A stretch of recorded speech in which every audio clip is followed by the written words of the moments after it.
يؤتي الحكمة من يشاء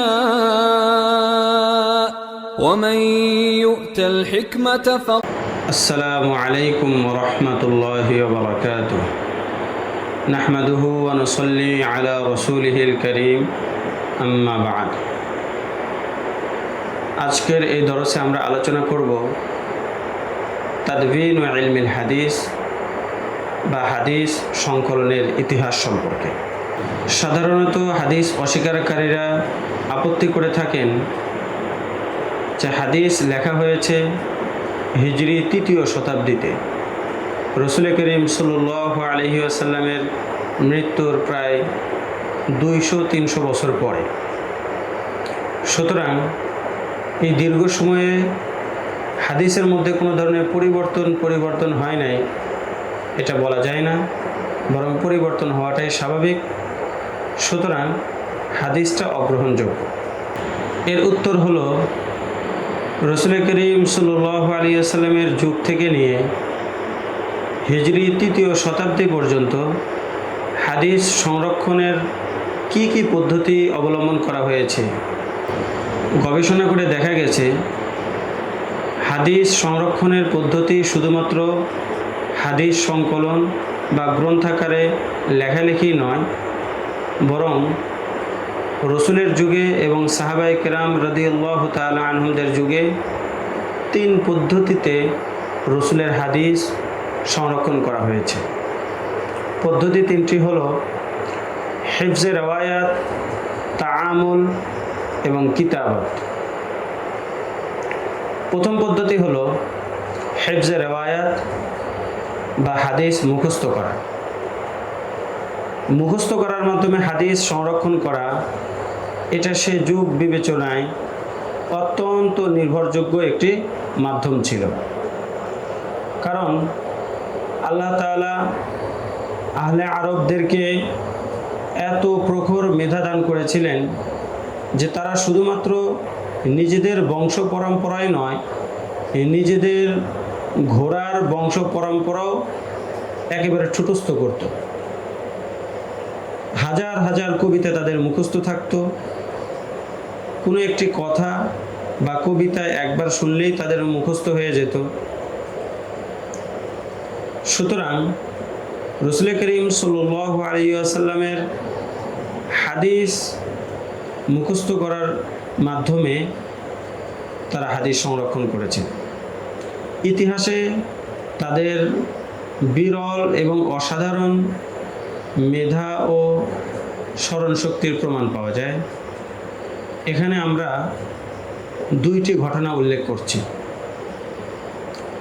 1 নম্বর ঘটনা হলো সহিহ বুখারীর মধ্যে জাফর বিন আমর আজ-জমারি থেকে বর্ণিত।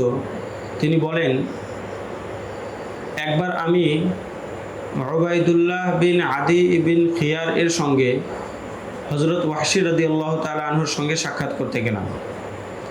উবাইদুল্লাহ তাকে বললেন, আপনি কি আমাকে চিনতে পারছেন?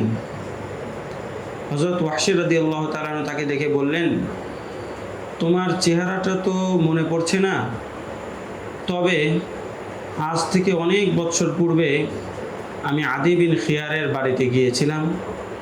সেদিন তার ঘরে একটি পুত্র সন্তান জন্মগ্রহণ করে।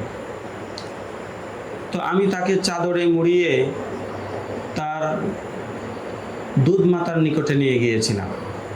চাদর দ্বারা তার পুরোটা শরীর ঢাকা ছিল, চেহারাও ঢাকা ছিল, শুধুমাত্র পাটা বের হয়েছিল। তো তোমার পায়ের সঙ্গে তার পায়ে হুবহু মিল রয়েছে।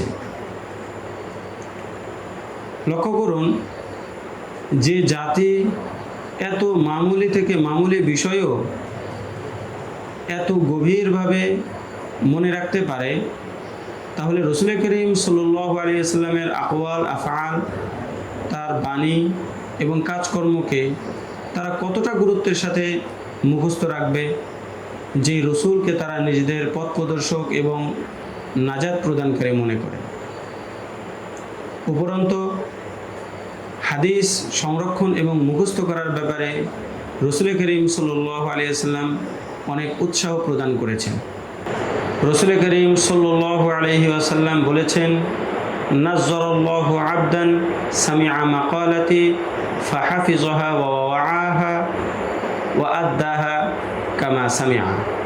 অর্থাৎ আল্লাহ তাআলা সেই বান্দাকে সুসজ্জিত এবং তার চেহারাকে সজীব করুন, যে আমার কথা শুনে মুখস্থ করে এবং যেভাবে সে মুখস্থ করেছে অন্যের নিকটে পৌঁছিয়ে দেয়। 2 নম্বর ঘটনা,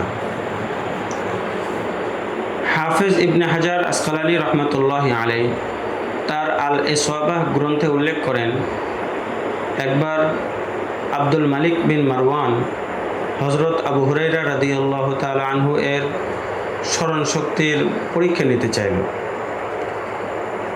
দরবারে হযরত আবু হুরায়রা রাদিয়াল্লাহু তাআলা আনহুকে ডাকা হলো এবং আবেদন করা হলো যে আপনি আমাদেরকে কিছু হাদিস শোনান। হযরত আবু হুরায়রা রাদিয়াল্লাহু তাআলা আনহু অনেকগুলো হাদিস শোনালেন এবং একজন কাতেব বা লেখক সেগুলো লিখে রাখছিল। তিনি হাদিস শুনিয়ে চলে গেলেন। এর 1 বছর পরে আব্দুল মালিক ইবনে মারওয়ান হযরত আবু হুরায়রা রাদিয়াল্লাহু তাআলা আনহুকে আবার ডাকলেন এবং বললেন, গত বছর যে হাদিসগুলো আপনি আমাদেরকে শুনিয়েছিলেন হাদিসগুলো আবার একটু শোনান। হযরত আবু হুরায়রা রাদিয়াল্লাহু তাআলা আনহু সেই হাদিসগুলো আবার শোনানো শুরু করলেন। আর কাতেব তার খাতা দেখে সেই হাদিসগুলো মিলাচ্ছিলেন। হযরত আবু হুরায়রা রাদিয়াল্লাহু তাআলা আনহু একটি শব্দ এমনকি একটি নোক্তাও কম বেশি করা ছাড়া হুবহু সেই হাদিসগুলো শুনিয়ে দিলেন। শুধু তাই নয়, যেই ধারাবাহিকতায় যেই সিরিয়াল অনুযায়ী গত বছর হাদিস শুনিয়েছিলেন হুবহু সেই সিরিয়াল অনুযায়ী হাদিসগুলো আবার শুনিয়ে দিলেন। উপরের 2টি ঘটনা থেকে একথা প্রতীয়মান হলো যে আল্লাহ তাআলা সাহাবা ইকরাম রাদিয়াল্লাহু তাআলা আনহুদেরকে অসাধারণ মেধা ও স্মরণশক্তি দান করেছিলেন হাদিস সংরক্ষণের জন্যই। সুতরাং মুখস্থ করার মাধ্যমে সাহাবায়ে কেরাম রাদিয়াল্লাহু তাআলা আনহুম রাসূল করিম সাল্লাল্লাহু আলাইহি ওয়াসাল্লামের হাদিসগুলো সংরক্ষণ করেছেন।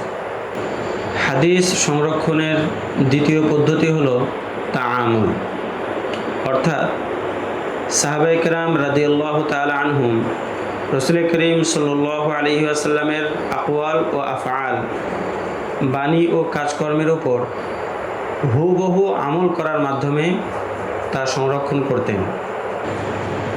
অনেক হাদিসে বর্ণিত আছে সাহাবায়ে কেরাম রাদিয়াল্লাহু তাআলা আনহুম কোনো একটা কাজ করার পর বলতেন, হাকাযা রাআইতু রাসূলুল্লাহি সাল্লাল্লাহু আলাইহি ওয়াসাল্লাম ইয়াফআলু, আমি রাসূল সাল্লাল্লাহু আলাইহি ওয়াসাল্লামকে কাজটি এভাবেই করতে দেখেছি।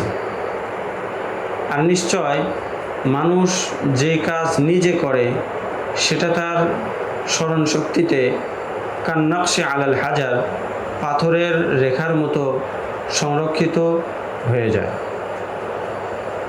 সুতরাং হাদিস লেখা যেরকম হাদিস সংরক্ষণ করার একটি মাধ্যম, তদ্রূপ হাদিস মুখস্থ রাখা এবং হুবহু হাদিসের উপর আমল করাও হাদিস সংরক্ষণের একটি নির্ভরযোগ্য মাধ্যম।